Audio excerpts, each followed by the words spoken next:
President Trump has reversed a Biden-era decision on a major mining operation in Alaska that will unleash critical minerals and an economic gold mine. Joining us to discuss is the chairman of the National Energy Dominance Council and Interior Secretary Doug Burgum. Good morning to you, sir. Welcome back. Good morning, Jan. Great to be with you. Tell us more about this project that was blocked by Biden and why it is critical also to our national security. Well, President Trump promised on day one that he was going to ensure that our nation had energy security, and part of that energy security is making sure that we've got secure supply chains for critical minerals in our country. Deep in the interior of Alaska, there's a mining region called Ambler. There's a 211-mile gravel road proposed to get to this area to help unleash over 1,700 mining claims, some of them over 100 years old, never been able to release those minerals. Alaska is so rich in minerals, but President Trump signing that order on Monday, unleashing Alaska's potential. And again, this is not just a literal, but an actual, I mean, not just a figurative, but a literal gold mine. There's gold, there's silver, there's cobalt, there's lead, there's copper. This is one of the richest copper concentrations in the entire world. And of course, we need copper for whether it's for AI data centers, for defense, for automotive, for medical equipment. But right now, China controls on the top 20 critical minerals, China's controlling 85 to 100% of all the mining and processing around those minerals. We've got to bring those back home to the United States. We've got to get back in the mining business if we're going to have a secure economy and energy security in this country. President Trump knows that, and he's making it happen. As far as Alaska's concerned, too, that project, we have a 10% stake, right? The U.S. does. The government. Well, as part of this deal, there's an investment that was made by the Department of War into a mining company that's operating, which gives us a 17.5% stake in a company that has some of the richest mining claims there. And so that will be held by the Department of War, but it's for the benefit of the American people. Right. The American people will benefit from this road access and these mineral resources as well, because this is the way it should be. When Theodore Roosevelt put away hundreds of millions of acres of federal land, he said it's for the benefit of the American people as well as the enjoyment. And President Trump is executing on that across the country. This isn't the first, but it's one of several, and there'll be more where the United States is actually investing in the companies that are developing these resources to the benefit of the American people. This is also absolutely imperative when it comes to maintaining a lead in the AI arms race, because it's critical we don't allow China to get ahead because we are not creating new energy sources. Explain what you're doing to change that by bringing back coal. Well, whether it's coal, whether it's hydro, whether it's geothermal, nuclear, natural gas, all sources of reliable, affordable, dispatchable, persistent power sources as opposed to intermittent, expensive, and highly subsidized sources. We need all of that. We need baseload to power the AI revolution. China added 93 gigawatts of coal last year, Jan. That's 1 gigawatt would power the entire Denver metro region. They're opening a coal plant every 4 days. Well, the plan that we inherited from the Biden administration was shutting down baseload across our country. We were actually declining in energy and electricity production, which was what's driving the rates up for many parts of our country today. Was the Biden energy plan is what's driving those rates up. Now we've got, with President Trump, we need energy abundance. We've got to make sure that we've got the electricity we need to make everything affordable at home, but also to make sure that we can run AI data factories. A kilowatt of electricity is worth more today than ever before because you can turn electricity directly into intelligence. And artificial intelligence is going to change every job, every industry, every company, but not only if we've got the power to power those AI factories. Yeah, and I noticed you didn't mention anything about solar. You mentioned nothing about wind, and for good reason. Explain that.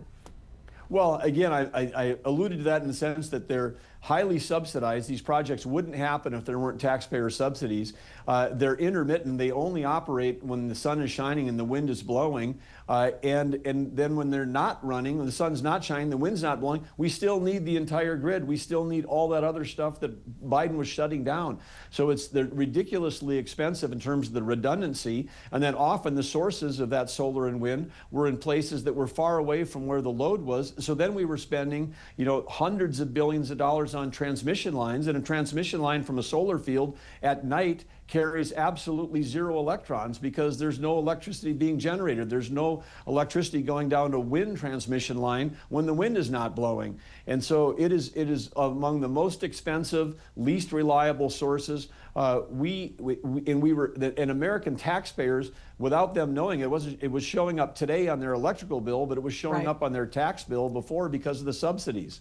And so many of those solar plants, as we know, have been shut down. All those projects in California, there was recently one that was shut down in California that cost taxpayers billions of dollars, correct? Well, yes, it absolutely highly subsidized, very expensive. But the other thing, Jan, was those solar panels, again, over 80% of the solar panels being deployed in the U.S. were being made in China. And again, earlier this year, it was found that some of those solar panels had kill switches in them. China, with software, could actually have shut them off. This is the same way with Huawei during the first Trump administration, selling, dumping telecommunications equipment into our country that people thought was inexpensive, but actually it was all loaded up with the ability for China to listen in on U.S. communications. So Huawei's been banned, and we have to make sure that any solar projects being built in the U.S. are being built with a U.S. secure supply chain. You talked about the electric grid. How are you ensuring that the shutdown will not jeopardize essential services like the electric grid? Well, this government shutdown. I'm a private sector person. Before till the day before I became a governor, I was in the private sector. A government shutdown by the Democrats right now, when it's literally over nothing. They say it's over health care. If they want to change health care in America, introduce a bill while the government's running and see if they can get a bill passed in Congress. But when they're shutting down, whether it's shutting down our national parks, shutting down permitting to keep advancing infrastructure, China's not taking a week off right now, or 2 weeks or 3 weeks off. China is going full bore every day, and we're in a race with China. And so it's absolutely harmful to American national security, to our economy, to our prosperity, that we're having this shutdown right now. And again, it's incredibly selfish on the side of the Democrats because there's nothing at stake. The House has already passed a budget resolution that says we'll keep spending it the same way we were spending last week. If they want to debate the budget, debate policy, introduce a bill. That's what Congress is designed for. But meanwhile, all cabinet members right now are spending an inordinate amount of time running, from thing to thing, trying to figure out a way to keep government going, even though we're not allowed to use any appropriations to do it. But thank God we've got a great cabinet working for President Trump. Everybody's keeping essential services going, whether it's permitting, national parks. We're doing everything we can for the American people. That's who we came to serve. But Democrats are making it hard for us to do our job right now because of this, completely 100% political shutdown. At what point, though, does this affect what your agency does, especially when it does come to energy production? I know you mentioned permitting was still being allowed, but really the potential for lost revenue during this time.